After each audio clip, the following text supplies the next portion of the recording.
ಧರ್ಮೇಂದ್ರ, ನೀನು ಒಬ್ಬ ವಿದ್ಯಾರ್ಥಿಯಾಗಿ ಇಂಥ ಕೆಲಸ ಮಾಡುವುದು ತಪ್ಪು. ಮಿಸ್ಟರ್ ಇನ್ಸ್ಪೆಕ್ಟರ್, ನಿಮ್ಮಂತರ ಪೊಲೀಸರ ಕೈಯಲ್ಲಿ ಸಿಕ್ಕು ಬುದ್ಧಿ ಹೇಳಿಸಿಕೊಳ್ಳುವಷ್ಟು ಅವಶ್ಯಕತೆ ನನಗಿಲ್ಲ. ಅಂದರೆ ನಿಮ್ಮಂತ ಪೊಲೀಸರ ಕೈಯಲ್ಲಿ ಸಿಕ್ಕು ಬುದ್ಧಿ ಹೇಳಿಸಿಕೊಳ್ಳುವಷ್ಟು ನಾನು ದಟ್ಟನಲ್ಲ.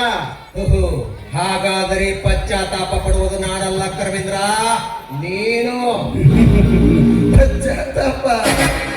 ಪಶ್ಚಾತ್ತಾಪ ಪಡುವನು ನಾನಲ್ಲ ಮಿಸ್ಟರ್ ಇನ್ಸ್ಪೆಕ್ಟರ್, ನೀನು. ಧರ್ಮೇಂದ್ರ, ನೀನು ಒಮ್ಮೆ ಮಾತಾಡುವ ಅರ್ಥ, ನೀನು ಮಾಡುತ್ತಿರುವ ಈ ಪೊಲೀಸ್ ನೌಕರಿಯನ್ನು ಬಿಟ್ಟು ನಮ್ಮ ಮನೆಯಲ್ಲಿ ನಾಯಿ ಹಾಗೆ ಬೆಳಬೇಕಾದಿತ್ತು ಎಚ್ಚರ.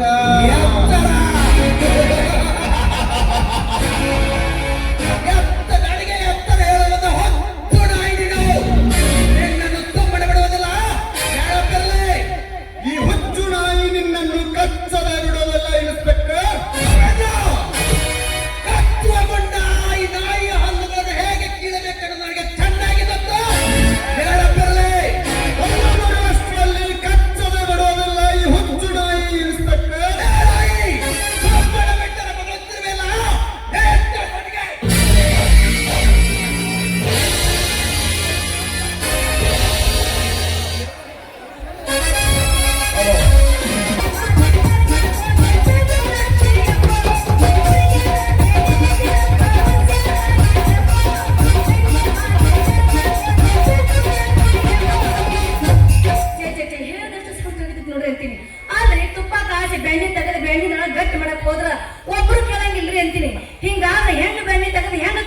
ನನಗ ತಿಳಿದಂಗೈತಿ. ಯಾವ ಬರ್ತಾನ ಯಾವ ಹೋಗ್ತಾನ ನನಗ ತಿಳಿದಂಗೈತ್ರಿ ಅಂತೀನಿ. ಏನ್ ಮಾಡ್ಬೇಕು ಏನ್ ಬಿಡ್ಬೇಕು ಅನ್ನೋದು ವಿಚಾರ ಮಾಡಿ ನೋಡಿದ್ರಾಯ್ತು.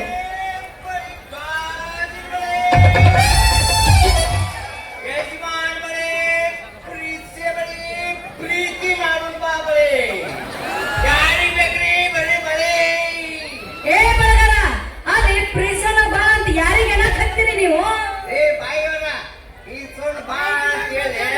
ನಿಮಗೆ ಯಾಕಂದ್ರೆ ಹೋಗಿಲ್ರಿ ನಾವೀಗೆಲ್ಲ ಪ್ರೀತಿ ಮಾಡೋದು ಅದೆಲ್ಲ ಬಿಟ್ಟು ಬಿಟ್ಟಿವ್ರಿ.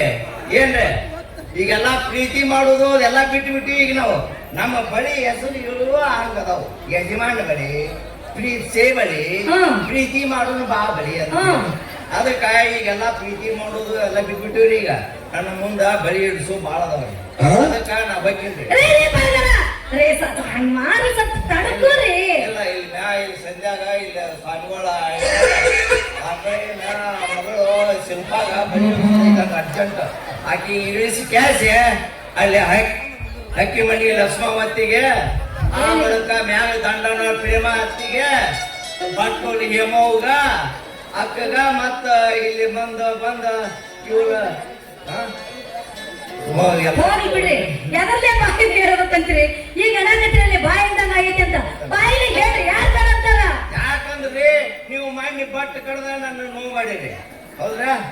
ಅದಕ್ಕ ಈ ಬಟ್ಟಿಗೆ ಯಾವ ದವಾಖಾನಿ ತೋರ್ಸಿದ್ರು ಯಾರು ಕಡ್ದಾರ, ಹೆಂಗ ಕಡ್ದಾರ ಮತ್ತು ಕೇಳಕತ್ತಾರ ಡಾಕ್ಟರ್ಗಳು ನರ್ಸ್ಗಳು. ಅದಕ್ಕ ನಾ ಯಾರ ಹೆಸರು ಅಂತ ಹೇಳಿ ಯಾರ ಹೆಸರು ಕೇಳ್ತೀರಿ? ನಿಮ್ಮ ಬಾಯಾಗಿದ್ದು ಏನೈತೆ ಅಲ್ರಿ ಅದ ಬಾಯಿಗೆ ಹೇಳ್ರಿ. ಇದ್ದಂಗ ಹೇಳಿದ್ರೆ ಏನ್ ಹೇಳ್ತ್ರಿ? ಯಾರ ಡಾಕ್ಟರ್ಗಳು ಕೇಳ್ಬೇಕಲ್ಲ ಹೆಸರು. ಈಗಿನ ಕಾಲದಾಗ ಯಾಕೆ ಬೇಕಾಗಿತ್ತು ಇದೆಲ್ಲ? ಈಗಿನ ಕಾಲದಾಗ ಯಾರು ಬೇಕಾಗೈತೆ ಅಂದ್ರೆ ಯಾರು ಈಗಿನ ಕಾಲದಾಗ ಬಟ್ನು ಆದ್ರೂ ಸುಳ್ಳು ಹೇಳ್ತಾರ ಅಂತ ತಿಳಿದಿರ ರೀ ಬಳಗಾರ. ಈಗಿನ ಕಾಲದಾಗ ನೋಡಿದ್ರ ಸಾಕ ಈ ಬಳಗಾರ ಸುದ್ದಿನ ಹಿಂಗಾಗೈತಿ. ಈ ಕಾಲದಾಗ ಯಾಕೆ ಬೇಕಾಗಿತ್ತು ಅಂತಿದ? ಮತ್ತ ಈಗ ನಿಮ್ ಮುಂದೆ ಬಟ್ ನೋ ಅದಾರ ಯಾರು ಸುಳ್ಳು ಹೇಳ್ಯಾರ? ಯಾಕೆ ಸುಳ್ಳು ಹೇಳ್ತಾರೆ ಅಂತೀನಿ. ಈಗ ಹೆಂಗಾಗೈತಿ ಅಲ್ರಿ ಬಳಗಾರ? ಈಗಿನ ಕಾಲದಾಗ ಹೆಂಗಿರ್ತೈತೆ ಹಂಗ ಹೇಳ್ಬೇಕು ನೋಡ್ರಿ. ಹಂಗ ಹೆಂಗ ಹೇಳ್ತದೆ ಬೈಯಾರ? ಬಟ್ ನೋವಾದ್ರೂ ಸುಳ್ಳು ಹೇಳಂತೀರ? ಹೋಗಿ ಬಿಡ್ರಿ, ನಿಮ್ಮ ಜೋಡಿ ನಮ್ದೇನೆ ಮಾತು. ನಮ್ಮ ಮಾವ ಮನ್ಯಾಗ ಬಂದ್ ಕುಂತಾನ, ಅವಾಗ ಹಿಂಗ ನಿಂತಾಗಂಗಿಲ್ಲ ಉಳಿಸಿ ಬರ್ತಾನ. ಯಾಕ ಅವನ ಬಟ್ಟಿಗೆ ಏನಾರ ಆಗೈತನ? ಮತ್ತೆ ಏನ್ ಯಾರ್ದಾರ ಬಾಯಾಗ ತುಪ್ಪ ಸುರಿಯಕ್ ಹೋಗಿದ್ದನ? ಏನ ನಿಮ್ಮ ಬಾಯಾಗ ಏನೋ ತುಪ್ಪ ಸುರಿಯಕ್ ಹೋಗಿದ್ದ? ಯಾಕ್ರಿ ಬಳಗಾರ ಅಂತೀನಿ? ಅಲ್ಲ, ಯಾರ ಬಾಯಾಗ ಹಾಸಿ ಯಾಕೆ ತುಪ್ಪ ಸುರಿಬೇಕು? ಅಂದ್ರ ನಮ್ಮದೇನ ಹಂಗ ಬಿದ್ದು ತುಪ್ಪದ ಕಾಸಿದ ತುಪ್ಪ ಹೆಪ್ಪ ಕಟ್ಟೈತಿ. ಯಾರು ನಂಬಕ್ಕಾಗುದಿಲ್ರಿ ಈಗಿನ ಕಾಲದೊಳಗ. ಯಾರು ನಂಬಕ್ ಇಡೇ ಮಾಡ್ರಿ ನೀವು ಹೆಚ್ಚಿಗೆ. ರೀ ರೀ ರೀ ನೀವು ಹಂಗ ಅನ್ನಕತ್ತೀರಿ, ನಾವು ಹಂಗ ತಿಳಿದ ಹಂಗ ಅನ್ನಕತ್ತೀವ್ರಿ. ನೀವ್ ಯಾಕೆ ಅದನ್ನ ತಪ್ಪು ತಿಳ್ಕೊತೀರಿ ಅಂತೀನಿ ನಾನು. ಬೆಳಗಾರ ಹೇಳ್ರಿ.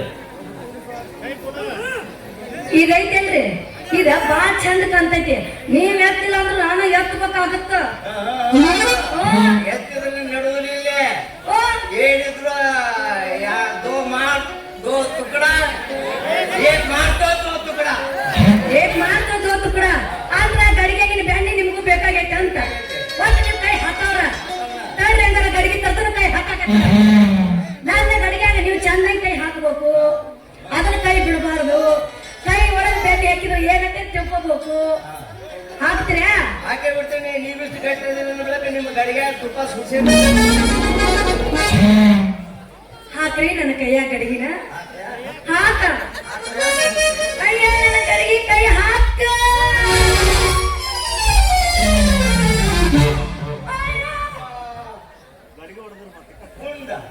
ಗಡಿಗೆ ಬೆಣ್ಣೆ ಬೆಣ್ಣೆ ಬೆಣ್ಣೆ ಬಾಯಾಗ ಹಾಕು, ಬಾಯಾಗ ಹಾಕು, ಬಾಯಾಗ ಗಡಿಗೆ ಕೈ ನೋಡಿದ್ರಿಲ್ಲ ರೀ ಬಡಗಾರ ಕೆಳಗಿಡ್ರಿ. ಮತ್ ನೀವು ಆಗ ಏರಿಸಿಲ್ಲ, ಕೈ ಕೊಟ್ಟು ಬಳಿ ಬಳಿ ಅಂದ್ರ ನೀವ್ ಏರಿಸಿಲ್ಲ ಅಂದ್ರ ಹೆಂಗ್ ಏರಿಸ್ಕೋಬೇಕು? ನಾ ಏರಿಸ್ಕೊಳೆ? ನಾನೇ ಏರಿಸ್ತೀನಿ. ಗಟ್ಟಿದ್ದು ನಾನೇ ಏರಿಸ್ತೀನಿ. ಯಾರು ಬೇಡಂತಾರೆ ಕೈ ತಗೋರಿ.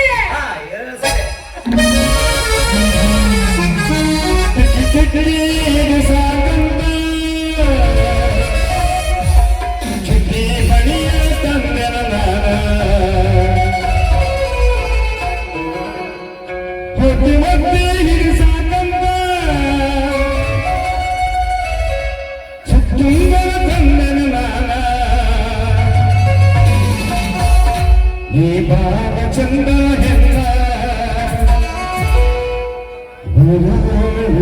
ನಿನ್ನ ನೀ ಕಾಡಿಗೆ ಕಣ್ಣಿನ ಹೆಣ್ಣ ನಿನ್ನ ಜ್ಞಾನ ಲೋಕದ ಕನ್ನ.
ಅಯ್ಯಯ್ಯೋ ಗಾತಾತಪ್ಪ ಗಾತಾತ.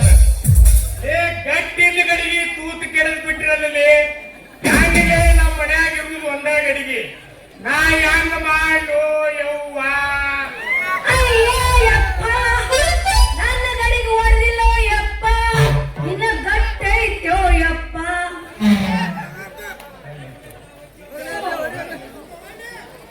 ಹೋಗೋಣ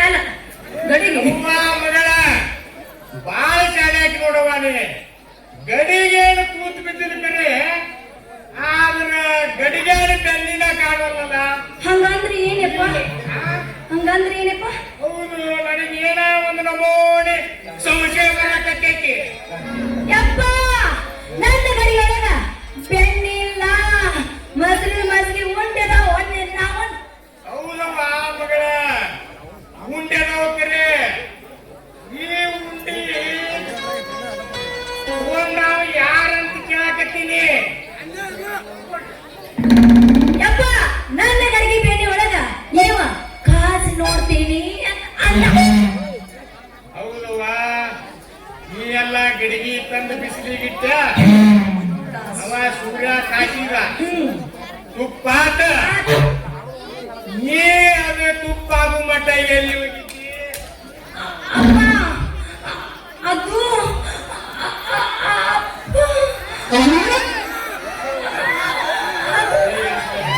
ಗಪ್ಪಪ್ಪ, ಏಳು ಮತ್ತೆ ಟೈಮ್ ಕೊಡೋ ಯಪ್ಪ.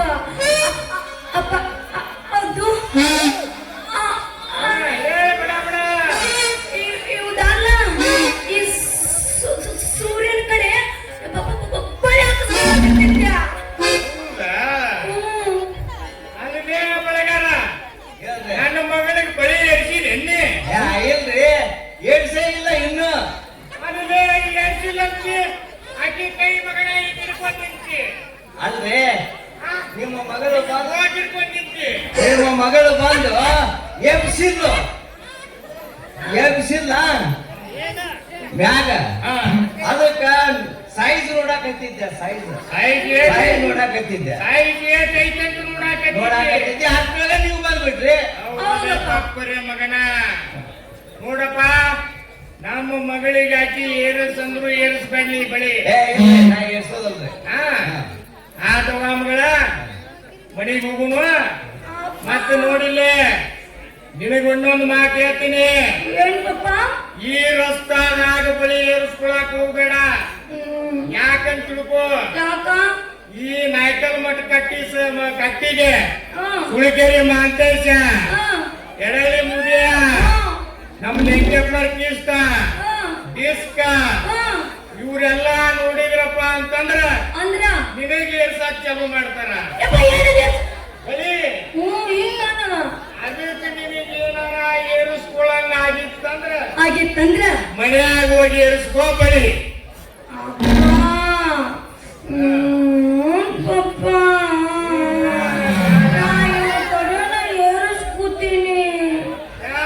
ಮನ್ಯಾಗ ಏನು ಇಲ್ಲಿ ಅಪ್ಪ, ಏನಿದ್ರು ಮನ್ಯಾಗ ಅಪ್ಪ, ಅಪ್ಪ,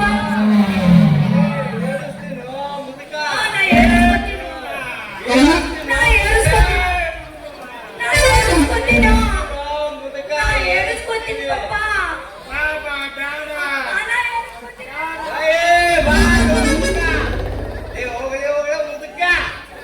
ಮಗಳಿಗೆ ವಾನ್ಮೇರ ಬಳಿ ಏರಿಸಿ ಆಕಿನ ಬೆಳಿಗ್ಗೆ ಕಣ್ಣ ಬರೆಸಲ್ಲ.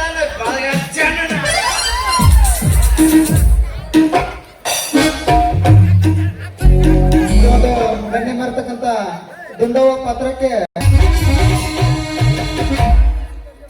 ತಾಯಿ ಕಾಂಚನೇಶ್ವರಿ ಕೃಪಾಶೀರ್ವಾದದಿಂದ ಡಾಕ್ಟರ್ ಕೋರ್ಸೇನ ಮುಗಿಯಿತು. ಇನ್ನು ಮುಂದೆ ನನ್ನ ಜೀವನದ ಬಾಲ ಸಂಗಾತಿಯನ್ನಾಗಿ ಇದೇ ಗ್ರಾಮದ ಅಗರ್ಭ ಶ್ರೀಮಂತ ಧರ್ಮೇಂದ್ರ ಅವರ ಮಗಳನ್ನು ಬಯಸಿದ್ದೇನೆ ನಿಜ. ಅವರ ತಂದೆಯೂ ಕೂಡ ಇದಕ್ಕೆ ಒಪ್ಪಿಗೆ ಕೊಟ್ಟಿದ್ದಾರೆ. ಆದರೆ ಒಮ್ಮೆ ಅವರ ಜ್ಯೋತಿಯವರನ್ನ ಭೇಟಿಯಾಗಿ ಈ ಮದುವೆ ಬಗ್ಗೆ ಅವರ ಅಭಿಪ್ರಾಯವನ್ನ ಕೇಳಿ ಒಮ್ಮೆ ಅವರ ಮನೆಗೆ ಹೋಗಲಾಯಿತು. ಇದೇನಿದು, ಆ ಜ್ಯೋತಿಯವರು ಇತ್ತ ಕಡೆನೆ ಬರ್ತಾ ಇದ್ದಾರೆ. ಇವಾಗ ಅವರನ್ನ ಕೇಳಿ ಅವರ ಅಭಿಪ್ರಾಯವನ್ನ ಪಡೆದುಕೊಂಡರಾಯ್ತು.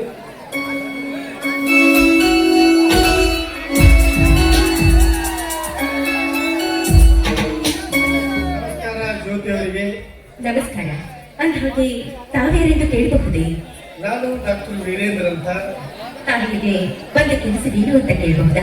ನೋಡ್ ಜ್ಯೋತಿ, ನಾನಿಲ್ಲಿ ಏನೇ ಮಾತಾಡಿದ್ರು ನೀವು ತಪ್ಪು ತಿಳಿಯಲ್ಲ ಅಂದ್ರೆ ಮಾತ್ರ ನನ್ನ ಮಾತನ್ನ ಹೇಳ್ತೇನೆ. ಅಂತ ವಿಷಯವಿದೆ ಡಾಕ್ಟರ್ ವೀರೇಂದ್ರ ಅವರೇ.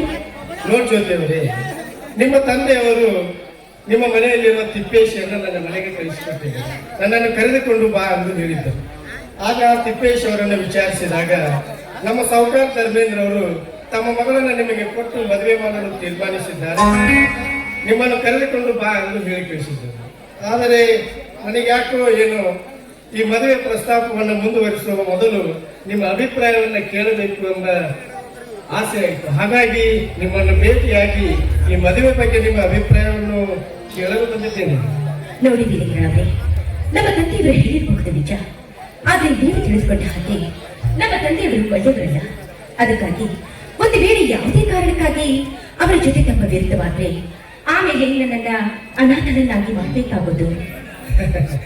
ಜ್ಯೋತಿ ಅವರೇ, ಕೊಟ್ಟ ಹೆಣ್ಣು ಕುಲಕ್ಕೆ ಹೊರಗು ಎಂದ ಮೇಲೆ ನಿಮ್ಮನ್ನು ನನಗೆ ಕೊಟ್ಟ ಮೇಲೆ ಆ ನಿಮ್ಮ ತಂದೆಯವರಿಂದ ವಿರೋಧವೇನಾದರೂ ಬಂದರೆ ನಾನೇಕೆ ನಿಮ್ಮನ್ನು ಕೈ ಬಿಡಲಿ? ನಿಮ್ಮನ್ನು ಮನೆ ಬಿಟ್ಟು ಎಂದೂ ಕಳಿಸಲ್ಲ ಜ್ಯೋತಿ, ಎಂದೂ ಕಳಿಸಲ್ಲ. ಹಾಗಾದ್ರೆ ನಿಮ್ಮ ಮನೆಯಲ್ಲಿ ಎಲ್ಲರೂ ಒಪ್ಪಿದ್ದಾರೆಯೇ? ನನ್ನ ಮನೆಯಲ್ಲಿ ಯಾರೂ ಇಲ್ಲ ಜ್ಯೋತಿ. ಯಾಕೆ ಅಂತ ಕೇಳಬಹುದಾ? ಇಲ್ಲ ಜ್ಯೋತಿ, ನಾನೊಬ್ಬ ಅನಾಥ, ಹೀಗಾಗಿ ನಾನು ಒಬ್ಬನೇ ಇದ್ದೀನಿ. ಡಾಕ್ಟರ್ ವಿದ್ಯಾಭ್ಯಾಸ ಹೇಗೆ ಕಲಿತ್ರಿ? ನೋಡಿ ಜ್ಯೋತಿ ಅವರೇ, ಅದೊಂದು ದೊಡ್ಡ ಕತೆ. ಹುಟ್ಟಿಸಿದ ದೇವರು ಹುಲ್ಲು ಮೇಯಿಸುವುದಿಲ್ಲ ಎನ್ನುವ ಹಾಗೆ ನನ್ನ ಡಾಕ್ಟರ್ ಕೋರ್ಸ್ ಮುಗಿಯಲು ದಯಾವಂತರಾದ ಹಾಗೂ ನನ್ನ ಪಾಲಿನ ದೇವರಾಗಿ ಬಂದವರು ಡಾಕ್ಟರ್ ಇನ್ಸ್ಪೆಕ್ಟರ್ ವೀರೇಂದ್ರ ಅಂತ, ಇನ್ಸ್ಪೆಕ್ಟರ್ ಕುಮಾರ್ ಅಂತ. ಆ ಕುಮಾರ್ ಅವರ ಆಶೀರ್ವಾದ ಹಾಗೂ ಅವರ ಹಣಕಾಸಿನ ನೆರವಿನಿಂದ ನಾನೊಬ್ಬ ಡಾಕ್ಟರ್ ಆಗಿ ಇಲ್ಲಿವರೆಗೆ ಬೆಳೆದು ನಿಂತಿದ್ದೇನೆ. ಹೀಗಾಗಿ ನಮ್ಮ ಸ್ನೇಹ ಬೆಳೆದು ನಾವೆಲ್ಲ ಜೊತೆಗಿದ್ದೇವೆ. ನೀವು ಹೇಳಿದ ಹಾಗೆ ಆ ಇನ್ಸ್ಪೆಕ್ಟರ್ ನಿಮಗೇನಾಗಬೇಕು? ಏನಿಲ್ಲ ಜ್ಯೋತಿ, ನಾವಿಬ್ಬರು ಕೂಡ ಒಟ್ಟಿಗೆ ಶಾಲೆಯಲ್ಲಿ ಕಲಿತವರು, ಜೊತೆಗೆ ಒಟ್ಟಿಗೆ ಆಡಿ ಬೆಳೆದವರು. ಹೀಗಾಗಿ ನಮ್ಮ ಸ್ನೇಹ ಬೆಳೆದು ನಮ್ಮ ಪ್ರಾಣ ಸ್ನೇಹಿತರಾಗಿ ಬೆಳೆದು ನಿಂತಿದ್ದೇವೆ ಜ್ಯೋತಿ. ಆ ಇನ್ಸ್ಪೆಕ್ಟರ್ ಈಗ ಎಲ್ಲಿದ್ದಾರೆ ವೀರೇಂದ್ರರವರೇ? ಇದೇ ಗ್ರಾಮದ ಹೊಸದಾಗಿ ಬಂದಿರುವ ಇನ್ಸ್ಪೆಕ್ಟರ್ ಕುಮಾರ್ ಅಂತ ಜ್ಯೋತಿ. ಓಹೋ, ಆ ಇನ್ಸ್ಪೆಕ್ಟರಾ? ಅದೇ ಇನ್ಸ್ಪೆಕ್ಟರ್. ಹೌದು, ಅವರು ನಿಮಗೆ ಮೊದಲೇ ಪರಿಚಯ ಇದೆ? ಹಾಗೇನಿಲ್ಲ, ಒಂದು ಸಲ ನಮ್ಮ ಮನೆಯಲ್ಲಿ ನಮ್ಮ ತಂದೆಯವರ ಜೊತೆ ಮಾತನಾಡ್ತಾ ಇದ್ದಾಗ ನೋಡಿದ್ದೆ. ಹೌದು ಹೌದು, ಅವರು ನಿಮ್ಮ ಮನೆಗೆ ಬಂದ ಕಾರಣವೇನೆಂದು ಕೇಳಬಹುದೇ? ನೋಡಿ ವೀರೇಂದ್ರರವರೇ, ನಾನಾಗ ಕಾಲೇಜಿನಿಂದ ಬರ್ತಾ ಇದ್ದೆ. ಆ ಇನ್ಸ್ಪೆಕ್ಟರ್ ನನ್ನ ಮಾವನ ಜೊತೆ ಮಾತನಾಡ್ತಾ ಇದ್ದು, ಆವಾಗಲೇ ನಾನು ಅವರನ್ನ ನೋಡಿದ್ದು. ಇರ್ಲಿ ಬಿಡಿ ಜ್ಯೋತಿ, ನಾವಿಲ್ಲಿ ಬಂದು ಮಾತಾಡೋದೇ ಬೇರೆ ವಿಷಯ, ಬೇರೆ ಕಡೆನೆ ಹೋಗಿದೆ. ಅದು ಹೋಗ್ಲಿ, ಆ ಮದುವೆ ಪ್ರಸ್ತಾಪದ ಬಗ್ಗೆ ನಿಮ್ಮ ಅಭಿಪ್ರಾಯ ತಿಳಿಸಲೇ ಇಲ್ಲ. ನಿಮ್ಮ ಒಪ್ಪಿಗೆಯೇ ನನ್ನ ಒಪ್ಪಿಗೆ. ಇವಾಗ ನನ್ನ ಮನಸ್ಸು ಹಗರಾಯ್ತು ನೋಡಿ ಜ್ಯೋತಿ. ಈ ಒಂದು ಸುಮಧುರ ಸಂದರ್ಭದಲ್ಲಿ ಈ ಪ್ರೇಮಕ್ಕೆ ಕಾಣಿಕೆಯಾಗಿ ಏನಾದರೂ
ನೋಡಿದ್ರ ರವಿ, ನಾಳೆ ನೀವು ಖಂಡಿತ ನಮ್ಮ ಮನೆಗೆ ಬರ್ಬೇಕು. ಆಯ್ತು ಜ್ಯೋತಿ, ಇಷ್ಟೆಲ್ಲ ಆದ್ಮೇಲೆ ನಾನು ನಿಮಗೆ ಬರದೇ ಇರಲು ಸಾಧ್ಯವೇ? ಖಂಡಿತ ಬರುತ್ತೆ. ಇದಕ್ಕೇನು ಕಮ್ಮಿ ಇಲ್ಲ, ತಪ್ಪಿಸ್ಬಾರ್ದು, ಖಂಡಿತ ಬರ್ಬೇಕು. ಖಂಡಿತ ಬರ್ತೇನೆ ಜ್ಯೋತಿ, ಖಂಡಿತ. ಓಕೆ, ಬಾಯ್.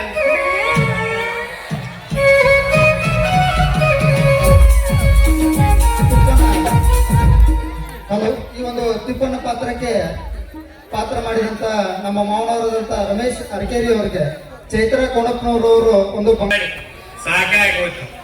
ಕೋಟ್ನ್ಯಾಗ ಹುಡುಕ್ಯಾಡಿನಿ, ಅಲ್ಲಿ ಇಲ್ಲ. ಕ್ಯಾಂಟೀನ್ದಾಗ ಹುಡುಕ್ಯಾಡಿನಿ, ಅಲ್ಲಿ ಇಲ್ಲ.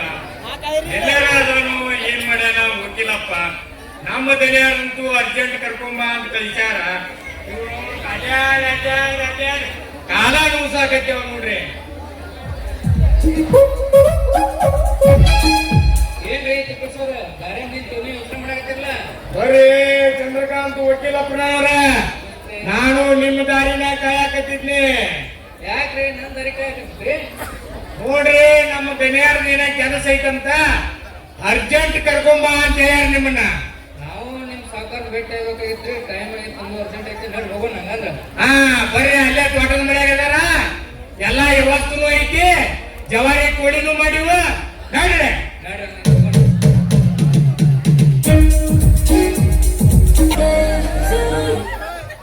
ಪ್ರದೀಪ್, ಕೇಕ್ ಕಟ್ ಮಾಡೋದು ಲೇಟ್ ಏನಪ್ಪ? ಇಲ್ಲ ಸಿದ್ದಪ್ಪ, ಇನ್ನು ಕೆಲವು ಕ್ಷಣದಲ್ಲಿ ಕಟ್ ಮಾಡ್ತೀನಿ. ಅಮ್ಮ, ಅಪ್ಪಾಜಿ ಬರೋದು ಲೇಟ್ ಆಗುತ್ತೇನಮ್ಮ? ಇಲ್ಲಪ್ಪ, ಬೇಗ ಬರ್ತೀವಿ ಅಂತ ಹೇಳೋಗಿದ್ದಾರೆ. ಯಾಕಮ್ಮ, ಯಾವ್ದಾದರೂ ಕೆಲಸಕ್ಕೆ ಹೋಗಿದ್ದಾರೇನಮ್ಮ? ಇಲ್ಲ ಸಿದ್ದಪ್ಪ, ಪ್ರದೀಪ್ ಚಿಕ್ಕಪ್ಪ ಶಂಕರನ ಕರೆದುಕೊಂಡಿದ್ದಾರೆ. ಅವನೆಲ್ಲಿ ಸಿಗುತ್ತಾನಮ್ಮ? ಅವನು ಈಗಾಗಲೇ ಕಾಲೇಜಿಗೆ ಹೋಗಿರುತ್ತಾನೆ. ಅಪ್ಪಾಜಿ ಬಂದೇ ಬಿಟ್ಟು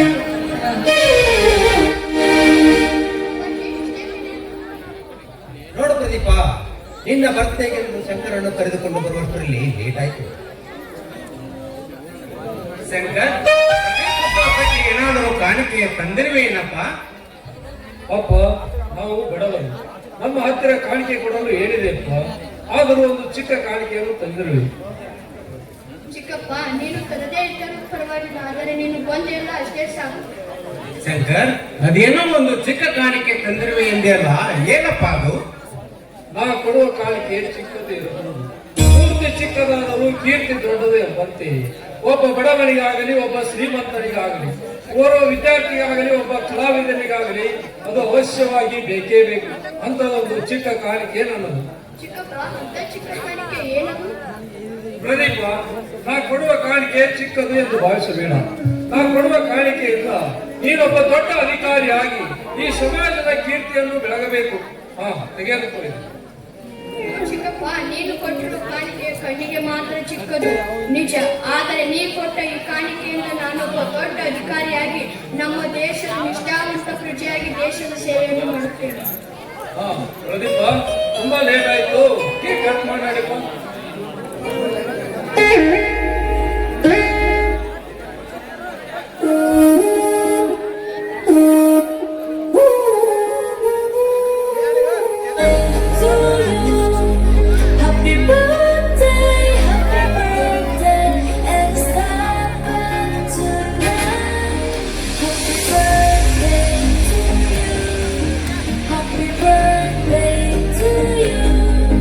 Happy birthday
ಪ್ರದೀಪ್, ಇದೇ ಸಂತೋಷದ ಸಮಯದಲ್ಲಿ ಒಂದು ಒಳ್ಳೆಯ ಗೀತೆಯನ್ನು ಹಾಡಪ್ಪ. ಅಪ್ಪಾಜಿ ನೀವೇ ಹಾಡಿ. ಪ್ರದೀಪ, ನಾವೆಲ್ಲರೂ ಕೂಡಿ ಹಾಡಾಡೋಣ.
ಯಾಕೋ ಶಂಕರ್, ಇಷ್ಟೇಕೆ ಅವಸರ?